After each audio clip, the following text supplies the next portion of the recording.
Okay. Test, this is an audio test for WHO. Chris, you can hear me? Okay, great. La cabine française. Salut. Est-ce que je peux juste vous demander un test en même temps que je parle, s'il vous plaît? This is a test at WHO headquarters. Chris, can you hear the French cabin? Okay. Merci, madame.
Testing 1, 2.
Hello everybody, this is Margaret Harris in WHO Headquarters Geneva, welcoming you to our Global Press Conference on COVID-19 today, Friday, November 27.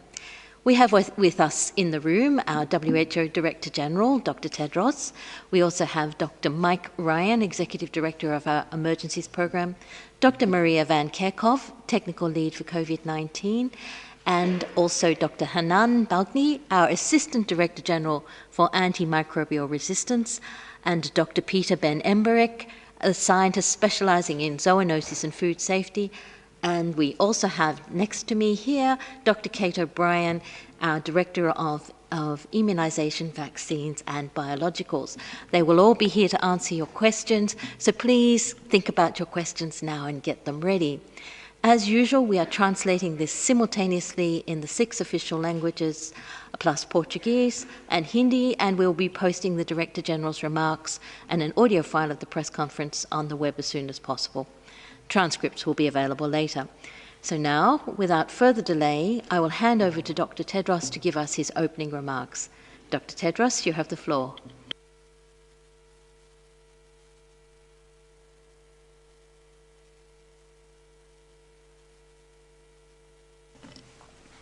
Thank you, Margaret. Good morning, good afternoon, and good evening. COVID-19 is an uneven pandemic. All countries have been affected, but not all countries have been affected equally.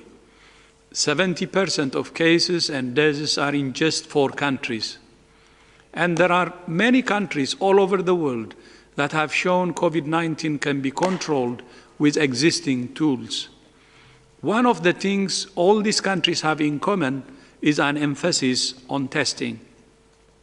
Since the beginning of the pandemic, WHO has emphasized the importance of testing and provide the tools for countries to do it. On the 13th of January, in collaboration with the experts we work with, we published the first instructions for producing tests, just 2 weeks after the first cases were reported. Since then, we have shipped millions of tests and other diagnostic products all over the world. And we have also worked with countries to increase testing capacity. For example, at the start of the pandemic, just 2 African countries had lab testing capacity for COVID-19. By the end of February, 32 countries in Africa had testing capacity. And now, all countries can test for COVID-19. But we continue to need more and better tests that are easy to use, cheap, reliable, and fast, so patients can be cared for and contacts can be traced. In September, WHO published our target product profiles for diagnostics, which outline the features needed for new tests. Many manufacturers around the world have been working to develop these tests. Through the diagnostics pillar of the Access to COVID-19 Tools Accelerator, WHO, FIND, the Global Fund, and other partners are working together to evaluate more than 50 diagnostics, including self-administered tests. Once these tests are validated and approved, they can be incorporated into national strategies. In September, WHO issued the first emergency use listing for an antigen-based rapid diagnostic test, which can return a result in just 15 minutes, along with guidance on where best to use these rapid tests. Together with our partners, we also announced an agreement to purchase 120 million of these tests for 68 low and middle-income countries in all regions of the world. We're now shipping these tests around the world.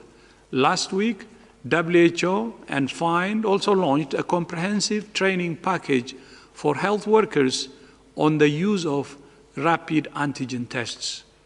But nearly 2 months later, we still face a funding gap of $500 million to maximize the use of rapid tests.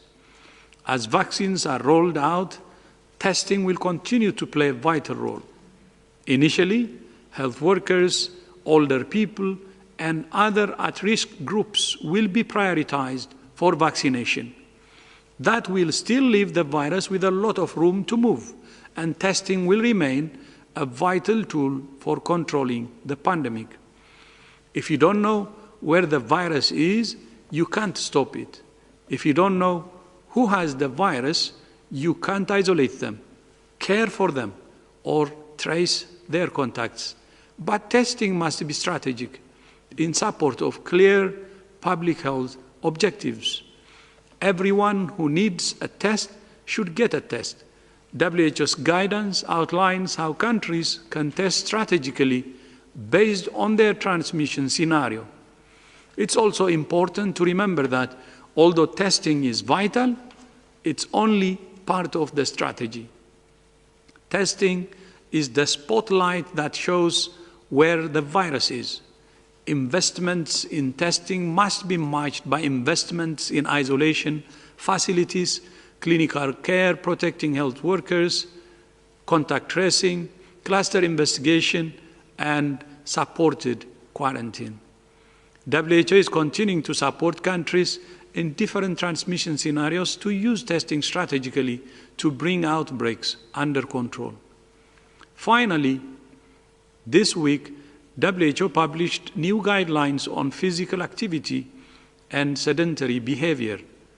Physical activity is essential for physical and mental health throughout life. But 1 in 4 adults and 4 in 5 adolescents don't get enough physical activity. The new guidelines recommend between 150 and 300 minutes of moderate to vigorous activity per week for all adults, and an average of 60 minutes per day for children and adolescents. COVID-19 has resulted in restrictions of many types, but everyone can remain active, whether that's doing a workout at home or going out for a walk, a run, or a ride.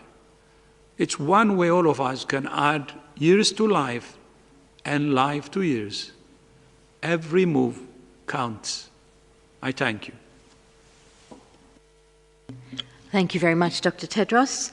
I will now open the floor to questions. I should let you know that I omitted to mention that we also have joining us remotely Dr. Mariangela Shumao, our Assistant Director General for Access to Medicines and Health Technologies, Dr. Bruce Aylward, Senior Advisor to the Director General who leads on the ACT Accelerator, and Dr. Soumya Swaminathan, our Chief Scientist. So once again, remember you have a wealth of expertise here to answer your questions. It will be an hour, so if I do not get to everybody, I apologize in advance. We will start the questions with Simon Ateba from Today News Africa.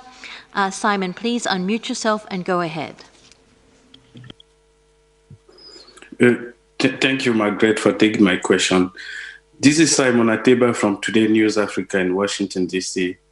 Pfizer has applied for emergency use of its COVID-19 vaccine from the FDA here in the USA, and is likely to be approved soon. But the Pfizer vaccine has to be kept at minus 70 degrees Celsius and needs special storage requirement not found in many hospitals, even here in the USA. With Africa having other problems, such as lack of constant electricity in many hospitals, what needs to be done between now and then for the Pfizer vaccine to be shipped to African countries? Or is it even realistic to distribute the vaccine in countries such as Nigeria, where there has never been a constant electricity in the past 50 years? Thank you. Thank you, Simon. Dr. Kate O'Brien will answer first, and maybe others will join. Thanks for that question. The Pfizer vaccine, as you indicated, does require what we refer to as an ultra-cold chain, so very, very cold temperatures. And we do have one other vaccine that has required that degree of temperature, very cold temperature, and that's the Merck Ebola vaccine. So we do have experience in a number of countries, specifically in Africa, of being able to deploy a vaccine with that ultra-cold chain requirement. It has not been deployed across every country in the world, of course.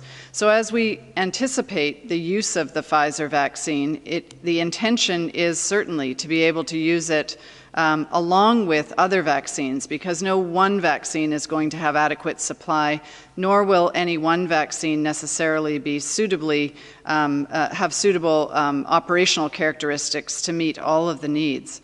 But specifically on the Pfizer vaccine, Pfizer has developed a special shipper for the vaccines, and even without the use of in-country ultra-cold chain freezers, that shipper can actually maintain the temperature of the vaccine for a substantial number of days, in the range of 10 to 15, depending on how often you open the box. And furthermore, the Pfizer vaccine can be maintained at refrigerated temperatures for 5 days prior to the final use of the vaccine. In addition to that, we do have technology that can help with the delivery of ultra-cold chain. There are portable freezers referred to as ArcTech and other products that don't require electricity and that can maintain the temperature of the vaccine at this minus 70 degree for a period of days. And finally, with the use of dry ice, there are ways that we can maintain vaccines at this low temperature. But you do make a very important point, which is this is not a strategy that is in place already in countries, including high-income countries. So every country is going to have to work very hard and is going to have to innovate around systems to actually deliver vaccines that do have an ultra-cold chain. And part of the approach that many countries may take is to choose to use vaccines that require an ultra-cold chain for only certain portions of the population that need to be vaccinated. For example, using that vaccine among healthcare workers, where facilities might be the place where immunization would take place, and therefore installation of a minus 70 freezer would be more simple, recognizing also the need that you described about the need for electricity to be maintained in those facilities. So I think the main message is that we do have technology. There is demonstrated experience of delivering ultra-cold chain vaccines, even in some of the most difficult and remote areas. But that has also taken enormous resources to do that. So what we do need is we need a variety of vaccines that have different characteristics, and as you know, in the past several weeks have been, through press release, the release of efficacy data on other vaccines that are either kept at minus 20 or at refrigerated temperatures, which will certainly ease the distribution and use of vaccines. So I hope that answers your question. Thank you. I'm just looking in the room to see if there's anyone else who wants to add anything. I think not. Do we have anyone on the line who would like to add? No. Okay. So we'll go to the next question, which is for Helen Branswell. Helen, could you unmute yourself and ask your question? Hi, thanks for taking my question. Hello to you all. Can I ask about vaccines and herd immunity? Now that we're starting to get a sense of how efficacious these vaccines could be, are we able to sort of calculate how many people in a population would need to be vaccinated to get to herd immunity? Is it something that is, achievable at this point? I can take that. Another great question. So the concept of herd immunity, of course, is the idea that there can be people who have the appearance of immunity, in other words, are protected against disease, but themselves are not actually vaccinated. And the way that that happens is that it's at some point the number of people around them in the community are themselves immune, and as a result the non-immune people are protected because the virus or the pathogen simply has very limited ability to move around in the community. So just for those who maybe aren't familiar with what herd immunity is, I'll just clarify that. And so, Helen, the point about herd immunity is really what is the performance and the ability of the vaccines, or frankly, natural infection, to protect against future infection and therefore acquisition and transmission to somebody else. And what we really need to know is what the vaccines that are being developed, each of them, what their ability is to interrupt the acquisition of infection. But it's not the only way that herd immunity can be achieved. We do want to know about whether there's a reduction in people getting infected in their nose, in their respiratory tract, even without getting disease. But also, do the vaccines change the amount of time that you're actually infected? Does it change the density of the infection? And does it change the transmissibility to another person? And those are all really important characteristics. We don't know the proportion of the population that would need to be immunized because we haven't observed that yet. But the answer to that can come from modeling studies that would that tell us under certain conditions what proportion of the population would need to be immunized. And so those modeling studies, a number of them have been done, and under a variety of conditions have concluded that somewhere around 60 to 70% of the population would need to be immune, or presumably through immunization, in order to achieve a reduction or an interruption of transmission of the virus. Now that's, of course, predicated on what the performance of the vaccine would be. So it's really important that we actually start to get more information about what the vaccines do, not just for preventing disease, but for actually preventing the acquisition of the virus, an infection, and the characteristics of that infection.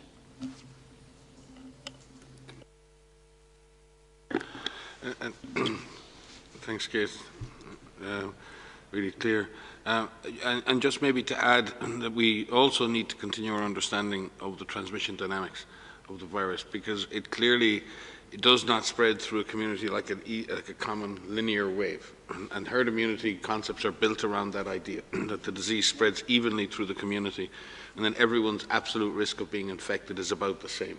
And then if you have lots of protected people surrounding those who are unprotected, there's a barrier, there's a firewall around someone who's not vaccinated, a firewall of vaccinated people.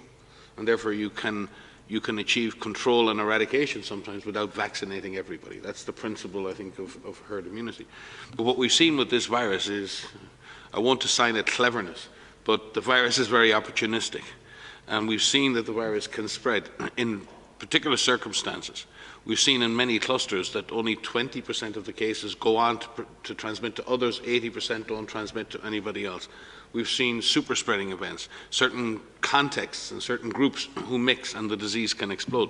So it may be that it will take some very clever vaccination strategies to highly target people in our society who are more likely to carry, transmit and super spread with this virus. So just using an absolute number, Helen, may not be the best. I think we'll need some numbers to guide us in terms of policy, but I think we'll need to be much more surgical and precise in exactly who we target for vaccination. It may be much more important to target certain sections of the community than it will be to necessarily target some others who may not be participating in transmission as much. So I think the answers will come based on what Kate has said, but we also, I think, will need to remain vigilant.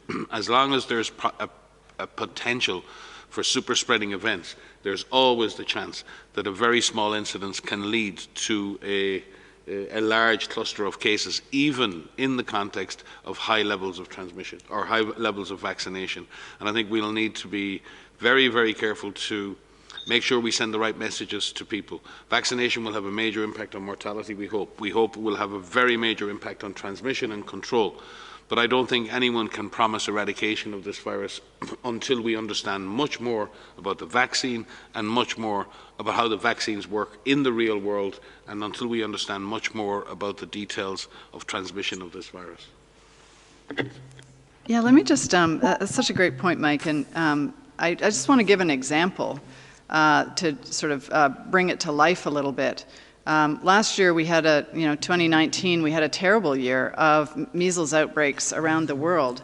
And many of those outbreaks were happening in countries that had very high measles vaccine coverage. But it wasn't about the whole country's coverage that was important. It was about the sub-communities, the sub-national coverage. And so you absolutely can have lower vaccine coverage in a community that is a big enough community where a virus can spread. So I think Mike's made a really good point that we shouldn't be anchoring on a hypothetical number from modeling that somehow is going to be the whole country's coverage, but it's really about where is the virus at any given time and how much of a firewall is there for the virus in that community at that time when there are infectious people in the community. So I hope that gives an example of what Mike was trying to explain. Thank you, Dr. O'Brien. Dr. O'Brien, I think Dr. Soumya Swaminathan would like to add something as well. I wanted to make a very quick point, Helen, because we were talking about vaccines with over 90% efficacy here. That's what we've seen from a couple of the early results. Just to point out that the mRNA vaccines are particularly good at stimulating innate immunity. And so what you see in the short term, we've only got data, for 2 months of follow-up, could be the effect of a non-specific innate immune response plus specific immunity.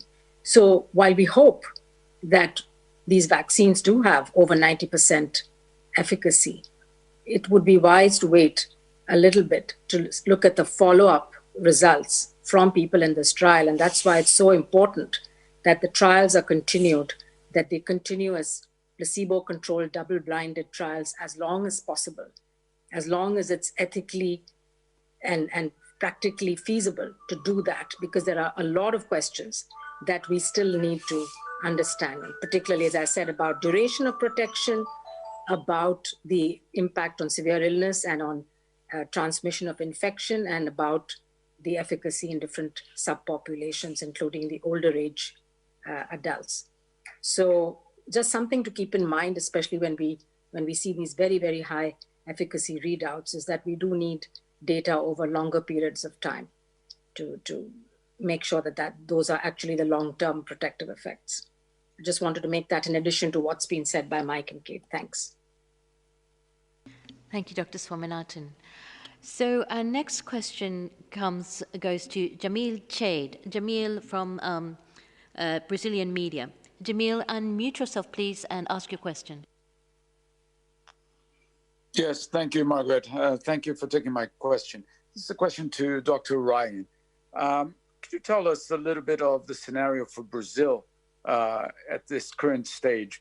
Can we talk about a second wave already in terms of Brazil, or the first wave has never ended for us to be calling it a second wave? And what lessons from Europe could Brazil learn in this eventual second wave? Thank you.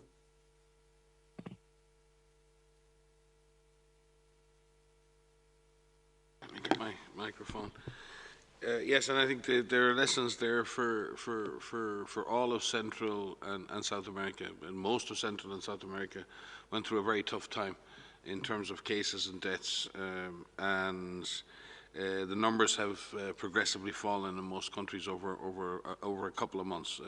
But now we see the prospect of numbers increasing again, and I think there are lessons to be learned from North America, lessons to be learned from Europe. I think what we've seen is where countries have taken decisive action to try and reduce community transmission, they've managed to turn that curve around. But that's taken quite a deal of cooperation from people in terms of understanding the need to do more physical distance and to really focus on mask wearing, to focus on hygiene, and in some cases to accept restrictions of movement and so-called lockdowns. That's a very difficult thing to enact, particularly in highly populated areas where many people are dependent on going to work and on day salaries, where poverty is an issue, and it's very hard to expect people to give up their only access to socioeconomic gain by staying home. So I think the lessons we're seeing, I think now in Europe certainly, is countries that act early and act decisively get a benefit, and that the transmission turns around relatively quickly once you're able to make a community-based intervention, and particularly when the community come on board with that. And we've seen a significant shift in behaviour in countries towards people really working not only on avoiding transmission in large settings or in the public environment, but really looking at transmission in the household and trying to reduce the risk of secondary transmission at home, which has become a major factor in Europe and North America for transmission. Focusing on protecting yourself and protecting others, that individual education, individual knowledge transfer, and getting that clear and consistent messaging out. I think Europe this time round has done a much better job in having consistent processes across all of its, let's look at the European Union, the member states of the European Union have aligned better on the types of measures. They've looked the same in how they've approached things much more. There's been a consistency in that messaging, and if you see the European Union as a sort of a federation of states, and you look at a very large country like Brazil or other large federated states, that ability to negotiate with and reach consensus with subnational entities and find consensus on how to move forward together so that populations get clear and consistent messaging, clear decisions on public health action, clear decision on mandates that are to be implemented by government. I think that's what we've seen. And we've also seen previously, for example, the Brazilian Health Service reacted wonderfully to the last surge in cases, and certainly so many brave frontline health workers in Brazil, but they were pushed to the very limits of their capacities, both in terms of equipment and their own fatigue, and therefore it's going to be very important if, as numbers increase, that they are protected, that the health system is protected from a large surge of cases. You cannot assume that a health system can take the same beating a second time round. And what we have seen too, as case fatality rates have dropped, and in every age group, and what we've seen is higher recovery rates for all age groups, and that's been over the summer, and that's been very much down to doctors and nurses having more time with patients, having more time to give clinical care. If we get back to a situation where intensive care units are overwhelmed, we will see the death rates rise again unnecessarily. So all of the things we've said before, what we need now is to do it quicker, to do it more consistently, in a more coordinated way, because we've learned what works. There is an excuse the first time around. We're all learning, we're all adapting, we're all testing what our populations will accept or won't accept. A second time around, you need to have done that learning and understand how to do better this time. I think countries in Europe have really tried to look at how they can improve what they are doing, and I think they have improved this time around. Hopefully there are lessons there and learnings there for countries who may now be entering a second surge or a second phase. Maria? Yeah, I'd like to add to what Mike has said there. As he said, there's a lot of lessons to learn. I think one of the messages we need to continue to say is, even as case numbers are coming down, all countries need to remain vigilant. You've heard us say this before, but we really need to emphasize this again. Do not let your guard down. It is good to see the measures taking effect and transmission going down, but it is not time to let up. And it's time to even scale up. So in situations where you're bringing this under control, it is time to scale up your public health infrastructure still. Work on making sure that you have adequate workforce to do active case finding, to conduct those tests, to use those tests strategically, as you heard us say many times, and the Director General emphasize again today, to work to have your health systems be ready for any potential resurgence. That includes making sure you have ample hospital beds, ICU beds, supplies, PPE for your staff. It is still time to scale up. I know that sounds like it's probably not, doesn't make sense. If case numbers are going down, why do I need to scale up? It's just use the time appropriately to prepare. and to revise, as Mike has said, we're learning, and so you can tailor your approach to be more agile to where is needed and use those resources best if you have any resurgence. And be very quick and decisive when there is a resurgence. So the earlier the action you have, if you have that resurgence, the quicker you can prevent clusters of cases becoming clusters and clusters turning into community transmission. But what we don't want to see is situations where you're moving from a so-called lockdown state to bringing the virus under control to moving to a so-called lockdown state. And it's really important at that time when transmission is brought under control that we don't give up, we don't let our guard down. We still need to ensure that everyone remains vigilant. Everybody knows that this is not yet over. We're working towards bringing this over altogether, but we still need to think about what we do every day. We still need to take a risk-based approach throughout the actions that we have every day until this pandemic is over.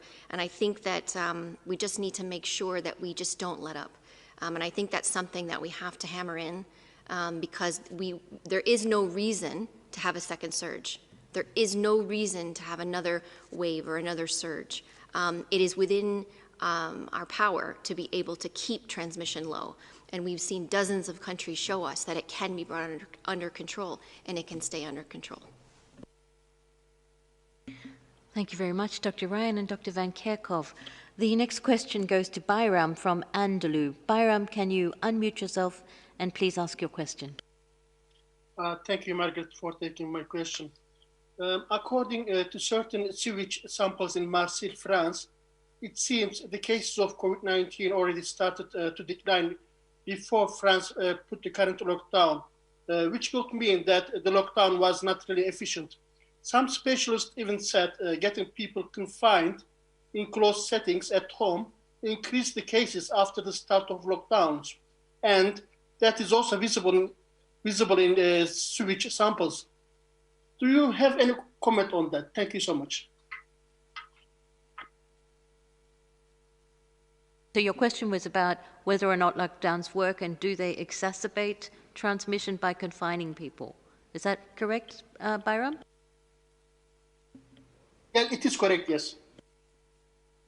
So thanks for that question. It's a very important one because if people are asked to stay at home and there's stay-at-home orders and there is virus circulating in the community, if there is somebody that is infected and they're put in the home, there's the possibility that the virus can transmit within the home. That's why one measure alone is not enough. We need to make sure that in addition to any measures that are put in place, we still are conducting strategic testing for any cases who are suspect cases. They receive a test, and then the public health actions are followed. So if a case is identified, make sure that they are isolated in a medical facility, and all cases need to be isolated in a medical facility or at home away from others. In the situation where people are going home all at once, we need to make sure that if we're feeling unwell, that we stay away from others within our home. We wear a mask in the home, and others in the home wear a mask, especially if people are feeling unwell. But there is a risk that by putting people all at home, you can put the virus there and it could spread. But again, we need to make sure that these confinement measures or these stay-at-home measures are not used in isolation. They have to be used with other measures as well. The stay-at-home measures do take the heat out of transmission in some respects in terms of transmission in the community, but it is possible that it brings it home, so you have to take the precautions at home as well. Thank you very much, Dr. Van Kerkhove. The next question goes to Shane Zhu from CCTV. Shane, could you unmute yourself and please go ahead? Okay, thank you, Margaret. My question is for Dr. Ryan. It's actually a follow-up question about his last time comments on virus origin. So Dr. Ryan, as you mentioned during the previous briefing, there are increasingly more and more evidence about the existence of this virus on other species and in wastewater or patients around the world. You also mentioned some cases were not directly linked to Wuhan seafood market in the first outbreak, and not sure yet where the first case of breaching the species barrier. And maybe the market was only the place for amplification. And there are also new evidence these days suggesting that the virus existed long before the outbreak in Wuhan. For example, the Italian researchers found the virus in samples from last September. Does it mean that the case zero or several case zero could be outside of Wuhan, outside of China? And is there a possibility that the virus already circulated in humans outside of China before the outbreak in Wuhan, but without being noticed? Thank you. Thank you. Yeah, I think we need to be careful with our speculation here. There are lots of different observations that have occurred around the world, but the idea that humans can infect minks and minks can infect humans is very clear. But there's no evidence that mammals in a European environment were the source of this disease originally for humans or outside China. The issue for us, and from our perspective, and again, Dr. Tedros, myself, and others have been clear on this since the beginning, and this is why we sent an advanced team to China. This is why we've been discussing this issue since February, since the first research and development roadmap, where the animal origins studies were seen as the top priority. This is why the World Health Assembly discussed this and issued a World Health Assembly Resolution 73.1 identifying the origin studies as a very important issue, which was consensus between all member states. This is why we sent an advanced team to China to look at the issues and negotiate on the best possible way to move forward with studies. We identified in terms of reference 2 phases of studies. Phase 1 studies really identify many of the questions you've actually laid out there are laid out within the Phase 1 studies that we've agreed with our Chinese colleagues. We've had a high level of engagement with those colleagues, but at a virtual level, discussing, and Peter Bremberek is here, and I'd ask Peter to give you an update on the natures of those discussions. But it is clear from a public health perspective that you start your investigations where the human case has first emerged. In that regard, and the first cluster of cases, and again, the astute clinicians in Wuhan picked up a cluster of unusual atypical pneumonia, and to an extent probably because there was an association in time and a geographic association with the market, it triggered in their minds a suspicion, and they reported that disease to the appropriate authorities, and then there was a subsequent investigation. So from that perspective, that was the event which triggered the response and the investigation. And that's very important, and the physicians and others and people involved in that initial detection deserve credit. The question then is, what was the original origin of the virus? And nobody has that answer. And that is what the Phase 1 studies were to be about and are about, and there's a series of Phase 2 follow-up studies planned once we have the answers to those questions. So we believe we need to make progress on those studies and understand what our Chinese colleagues have investigated, the results of those investigations, and we are working with them to send a team to the ground to both review the results of the Phase 1 trials and look at other studies that may need to be done. After that, the evidence should take us where we need to go. But to speculate on where the virus emerged precisely without starting where the human disease emerged, for us, doesn't represent the best way forward. However, at the same time, we are working with scientists all over the world. We are open, we receive information. There are publications being made almost every week on animal studies, and we will continue to track that, and we will take every detection in France, in Spain, in Italy, very seriously, and we will examine each and every one of them. And we have taken action directly with researchers. Maria may speak to that, and how we've engaged with researchers who've published unusual results from other countries to try and validate those results as well. So I think it's highly speculative for us to say that the disease did not emerge in China. What we do know is the first clusters of human cases that were detected were in Wuhan in China. There was a massive response to contain that disease there, and we look forward to working with our Chinese colleagues, our Chinese scientific colleagues, to understand better the origins of the virus within China or beyond China, wherever that leads. Peter. Thank you, Mike. And yes, as you said, the international team has started to work with their counterparts in China. updating each other on existing and past studies and ongoing studies. And we are starting now to discuss the famous phase 1 studies, the studies that need to be conducted in and around Wuhan to look back at what happened back in late 2019. We need to push back our understanding of what happened before the detection of the initial cases.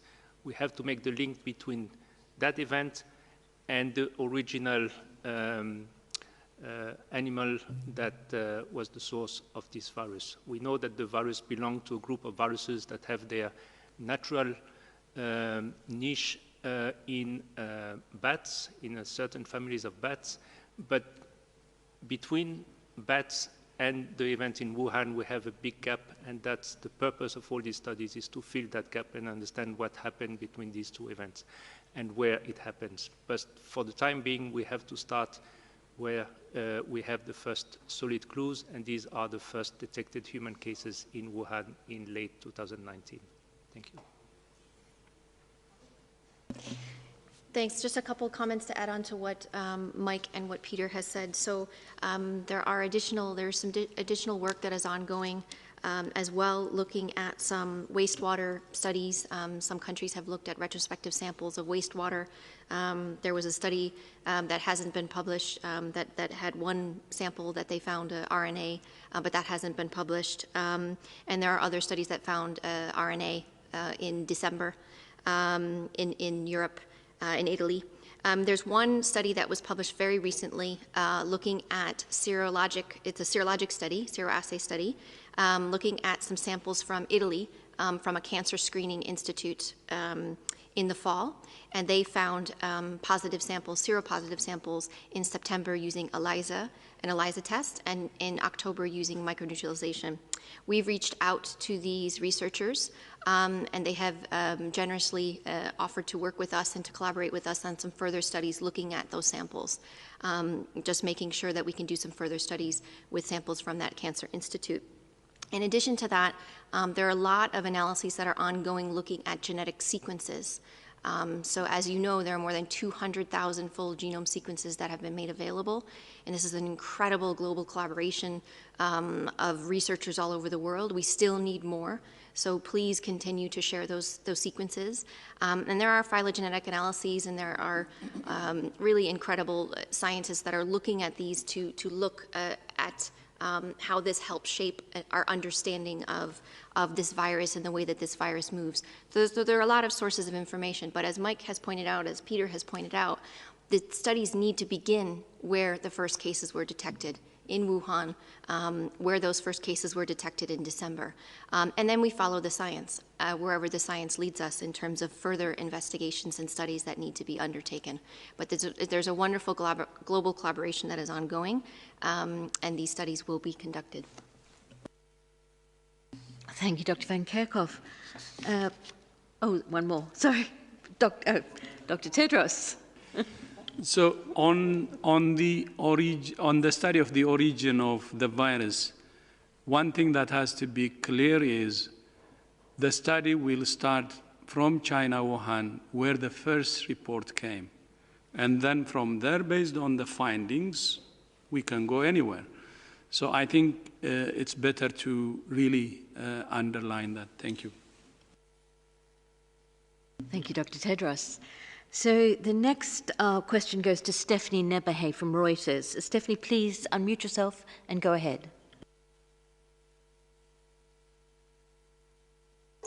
Thank you. Thanks for taking my question.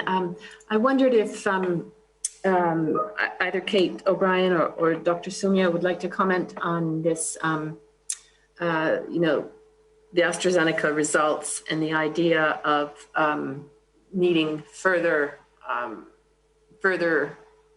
a new trial in effect to check the findings of the lower dosage, the efficacy with the lower dosage, that first part. So I wondered if you think that is necessary, and whether the current results are reliable enough to give regulators a full picture. Thank you.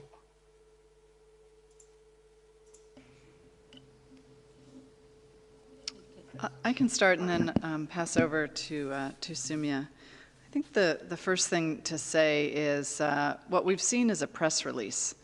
And what is really the next most important step is that the data really needs to be evaluated based on more than a press release. There's only, first of all, a limited amount that can be said in a press release, and secondly, it really needs to be reviewed in terms of the data and questions asked about the data that may come up in the course of the review. So it's difficult to weigh in on this. I think what we can emphasize, though, is that from what we understand about the press release, there is certainly something interesting that has been observed, but there are many reasons that could underlie the differences that were observed. And so certainly more information is needed, and that includes evaluations of the immune response in the trial as well. So I think it's too early for us to say anything about what we make of the data and what is needed next. What we really need to see is more than a press release, and to really see the data and have a chance to ask the questions that are needed. I'll pass over to Soumya. Yeah, thanks, Kate. Maybe just to add to that, again, what we know is what we've seen from the press release, and it appears that less than 3,000 people were given the schedule with the half dose followed by the full dose of the vaccine. And we've also understand that those people were all under 55, so it didn't have anyone over 55 in that group, whereas the other group of about 8,000 plus people who were given the full dose and the full dose, actually there were larger numbers, and it also included different age groups. So it's very hard to compare these two groups, and I would say the numbers are still small to really come to any definitive conclusions. Now, of course, the advantage of using a smaller dose, particularly if you're getting a higher efficacy, is great. You can save on the vaccine, and at the same time, you're benefiting from higher efficacy. But I think it would be speculation at this point.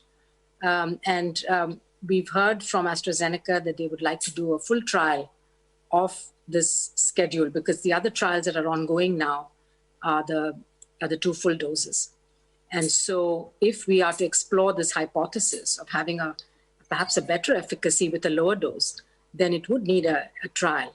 And so the last point I'd make is that this is the reason that WHO actually convened experts very early on in the pandemic to really start thinking about what should be the benchmarks, the target product profiles for a good vaccine, and also thinking about what would be a good trial design, really to answer the questions around efficacy in prevention of disease, prevention of severe disease, and prevention of infection as a secondary endpoint. And we worked with statisticians, with experts to really come up with what a trial design would look like. And I must say that it's been very encouraging to see that many of the manufacturers and developers have actually published their protocols. So you can see exactly how they're going to do it, what they're going to do, at what steps they're going to do the interim analysis, when they're going to unblind the data, and what the endpoints are, primary and secondary endpoints, both for efficacy and safety. So I think that transparency and sharing is extremely important for scientists to evaluate, to compare also between different vaccines, because let's not forget, we have dozens of vaccines in the pipeline, and we are going to be in a situation where we might have a variety of different vaccines with a variety of different results, and people are going to have to make decisions and choices. And so it's really good to have apples to compare with apples, and therefore for all trialists, and perhaps this is a plea to those who haven't yet published their protocols and made them available. It's good, it's easy for the regulatory agencies as well. It's good for organizations like the WHO that have to make decisions based on comparisons. And it's good for citizens also in general. It generally builds a trust in the process of vaccine development. Thank you. Thank you, Dr. Swaminathan and Dr. O'Brien. The next question goes to Shoko from NHK. Shoko, can you unmute yourself and ask your question? Hello, Margaret. Can you hear me? Very well. Please go ahead. Thank you for taking my question. So Dr. Tedros just mentioned the study of the origin of the virus will start in China, but is the international mission going to the field in Wuhan? Thank you.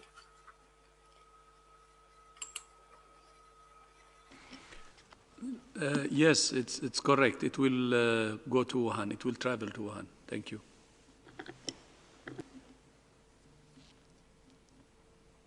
Okay, thank you. That was an easy question. The next question goes to Musa from Al Mayadin TV. Musa, please unmute yourself and go ahead, ask your question. You listen me? Very well. Please go ahead. Okay. My question is in Arabic, please. السؤال للسيد تدرس تطالبون دائما بتوزيع عادل للقاحات يعني ممن تطلبون مساعدة الدول الفقيرة هل تطلبون ذلك من الدول الغنية لتساعد الدول الفقيرة أم من شركات تصنيع الأدوية هل منظمة الصحة العالمية لها القدرة على تقديم اللقاحات أو جزء من هذه اللقاحات مجانا للدول الفقيرة وسؤال آخر للسيدة أوبريان ماذا عن اللقاح الروسي مقارنة مع اللقاحات الأخرى هل لديكم بيانات عن اللقاح الروسي؟ شكرا.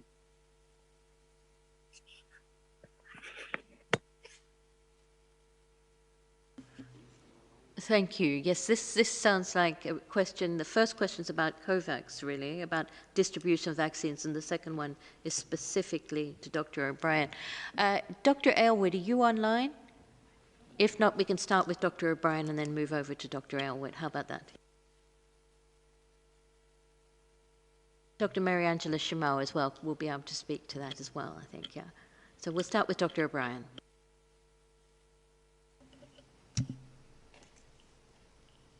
Thank you. With respect to the, I'll start with just some comments on the fair allocation of vaccines.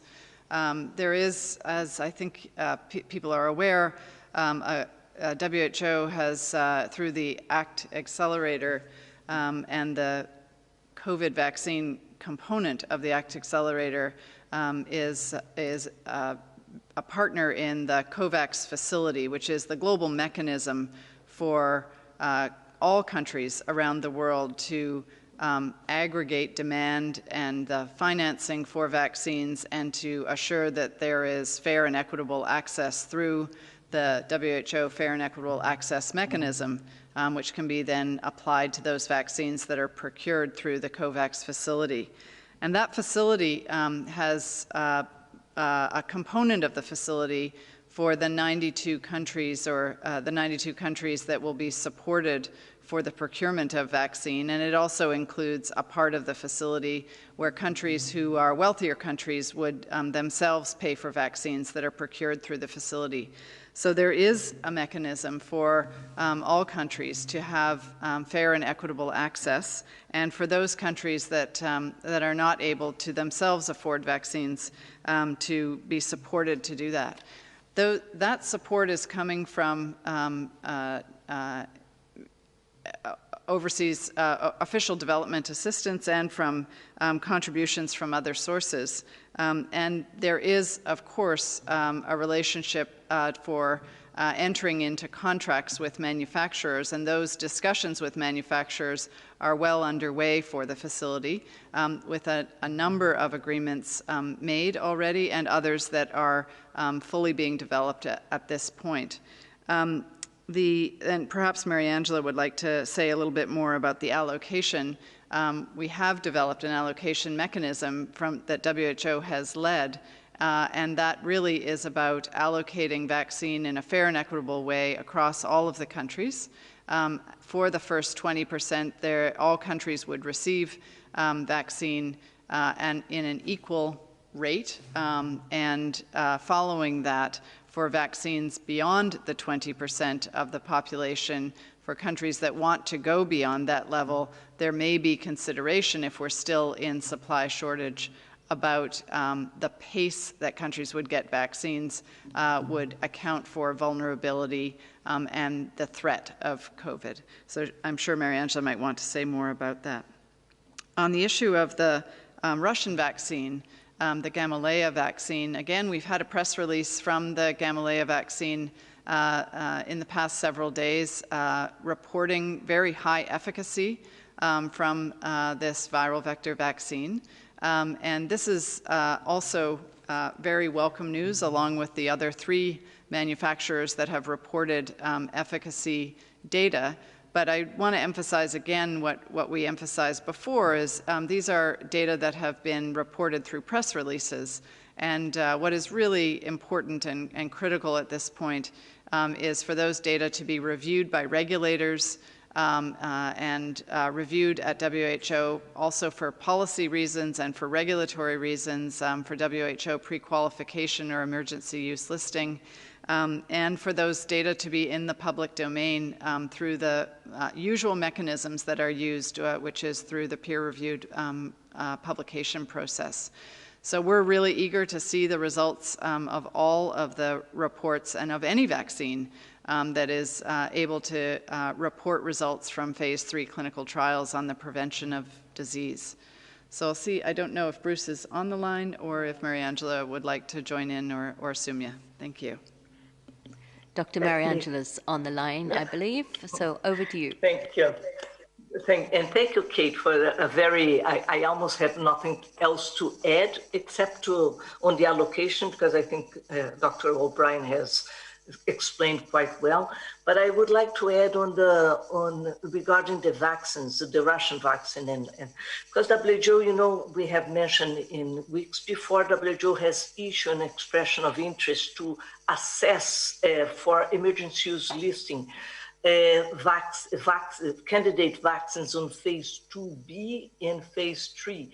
And this expression is still open. There are several of these the advanced candidates on phase 3 that have expressed interest and are in discussions with WHO, exchanging information. And like Dr. O'Brien has mentioned, we still have to see some of the not only the clinical data, but also the good manufacturing practices data that are part of what, when a country does an emergency use authorization or WHO does an emergency use listing, it's based on a series of important information, non-clinical, clinical, and referring to manufacturing practices. So this is work ongoing, and I think Dr. O'Brien has explained quite well the allocation. Thank you, Kate. Thank you very much. Oh, and Dr. Tedros has something to add. Yeah, thank you. So with regard to vaccines, you know, when we started the ACT Accelerator, we had 2 objectives. The first one is accelerating or speeding up development of products. And the second objective, fair distribution. So based on that, we have been working, and now there are 3 critical elements for the success of the ACTA. 1, finance, and I think we have said it many times. We need $4.5 billion immediately. And second, it's political commitment. Probably you have followed the G20 summit and the UN General Assembly. Many countries are committing to use vaccines for COVID as global public good, meaning to share it fairly. So the political commitment is important. We have it now, of course, a pledge, but that has to be translated into action because we're going to have the vaccines now. So the political commitment will be real when we see it in action. So that's the second. Third, we have to prepare countries for vaccination, and strengthening the infrastructure will be important. As one of the journalists asked, you know, some of the vaccines need minus 70 degrees centigrade refrigeration. So we may have those vaccines, we may have other vaccines that could be refrigerated between 2 to 8 degrees. But we have to prepare the system for any eventualities or the infrastructure of countries. And that's why we have co-signed a letter with the World Bank, UNICEF, Global Fund, to our country offices to prepare and support countries for vaccination. So these are the critical issues: finance, political commitment that can be translated into action, and preparing the infrastructure. And this will result into sharing. Sharing of the vaccines fairly means faster recovery for the world. And this is in the interest of each and every country. It's only together that we can recover faster. It's through sharing that we can recover faster. And it's only through sharing that we can take care of lives and livelihoods. Thank you. Just add one thing, because I think something, Dr. Tedros, I think we should say, because in my experience in emergency response and in other infectious diseases, in situations like this, we tend to be unfair first, inequitous, and then eventually the glaring gap is so big, and with activists from community level and others, the world has to turn around and find a way to be fair. In my experience, my professional experience, this is the first time that fairness and equity were built into this project from day one. And that was under the leadership of Dr. Tedros and other leaders who came together and implemented by people like Dr. Mariangela and others, and a wonderful team. But that would not have happened unless someone had stood and said, no, this will be done, but it will be done with fairness and equity as its central tenet. And in my view, that has then created and driven one of the most effective public-private partnerships in the history of science when you think about where we were 10 months ago. And we're not there yet, as Sumia says. We're on the you said it, we're at the base camp. We have to climb the mountain. But the very fact that we have the opportunity to climb that mountain and bring everyone with us is incredible. And we thank you for your leadership, Dr. Tedros, and for the way in which you've reached out to partners all over the world to deliver this. In addition, as someone who works on humanitarian response, this is definitely the first time, in addition to that fair distribution, that there is a specific allocation of 5% for the humanitarian situations in which we may not be able to access people through normal programs. That has never happened before, because it is the refugees and the displaced of the world who are the most forgotten. And it is just wonderful for me, as someone who works in the humanitarian space, and we thank you on behalf of all of those people we serve, for that being at the forefront of the decision-making in this regard. So thank you, Dr. Tedros, for your leadership. Thank you. And on that note, this is the moment to close the press conference. I think a very, very important point has been made here. I would like to thank everybody. Those who did not get questions, please contact us via media inquiries, and we will, of course, post all the audio file, the transcript, and everything else on the web as soon as possible. I'll now just hand back to Dr. Tedros to say goodbye. Yeah, thank you. Thank you, Margaret. In my statement earlier, I said COVID-19 is an even pandemic, and 70% of cases and deaths are in just 4 countries. But I would like to correct this, and I would like to thank Kai for keeping us on our toes. And what I should have said is that almost half of all cases and deaths are in just 4 countries, and almost 70% of cases and deaths are in top 10 countries. So apologies for the error. I'm really sorry, and any confusion we caused. But thank you, Kai, for keeping us on our toes. Thank you. And I would like to also thank all our colleagues here, starting from our interpreters, and also to the media who have joined today.